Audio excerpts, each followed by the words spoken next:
सांगतो त्या पद्धतीनेच बेड नाही मारले तर तुमच्या सुद्धा हळदीमध्ये दाटोळा तयार होऊ शकतो. तर नमस्कार मित्रांनो, मी तुमचा मित्र योगेश पाटील. बरेच सारे प्रश्न इंस्टाग्रामवर आलेले आहेत की हळदीमध्ये 2 तासामधील बेडवरचं अंतर किती ठेवावं. तर त्यासाठी वेगवेगळे संभ्रम तयार झालेले आहेत.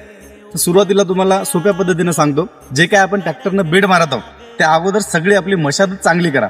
मशागतीमध्ये आपल्या रानामध्ये एकदम बारीक माती तयार झाली पाहिजे. म्हणजे रोटर सगळ्यात महत्वाचा आहे. ज्यावेळेस आपण नांगरटी करतो त्यावेळेस आपण उन्हामध्ये जमीन तपू दिली, त्याच्यानंतर तुम्हाला सांगितलं की ढेकळं जर तुमचे बारीक झाले नसतील किंवा जास्त जमीन तपली नसेल तर फनकटी करून घ्या. आडी उभी फनकटी केल्यानंतर बरेच ढेकळं बारीक होते.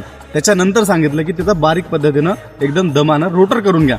रोटर केल्यानंतर जमीन एकदम बारीक होऊन जाईल. ती बारीक जमीन झाल्यानंतर आपल्याला बेड मारण्यासाठी मुबलक प्रमाणात माती तयार होईल आणि बेड चांगले पडतील. ढेकळाचे बेड व्यवस्थित पडत नाहीत. त्यामुळे रोटर केल्याच्या नंतर तुम्ही बेड पाडा. बेड उंच जरी झाले तरी अडचण नाही. बेड जमतील तेवढे उंच पाडून घ्या. ज्यावेळेस आपली बेड पाडणं होतात त्याच्यानंतर आपल्याकडे जी काही वखराची पाटी असेल किंवा वेगवेगळ्या पद्धतीने ज्या पद्धतीने आपण त्या बेडला दाबू शकतो या पद्धतीने काहीतरी तुम्ही हे करा. वखराच्या पाटीने हे केलं तर खूप चांगलं. वखराची पाटी पलटी जर मारून त्या बेडवरून आपण फिरवली तर एकदम रुंद बेड तयार होते. रुंद बेड तयार झाल्यानंतर आपल्याला फायदा असा होतो की ते वरची जी जागा आहे ती जागा जास्त तयार होते.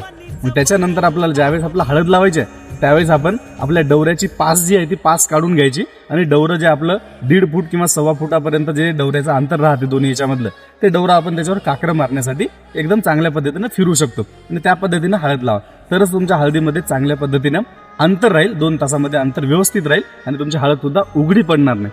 याच्या समोर सुद्धा हळदीमध्ये आंतरपीक कसे घ्यायचे याच्यावर सुद्धा समोरील व्हिडिओ येईल. त्यासाठी तुम्ही आपल्या चॅनलला सबस्क्राईब करून ठेवा. युट्यूबवर व्हिडिओ पाहत असाल तर, इंस्टाग्रामवर व्हिडिओ पाहत असाल तर नक्कीच तुम्ही आपल्या आयडीला फॉलो करून ठेवा. फेसबुकला सुद्धा फॉलो करू शकता. तर कुठल्या माध्यमातून तुम्ही माझ्या सोबत राहा.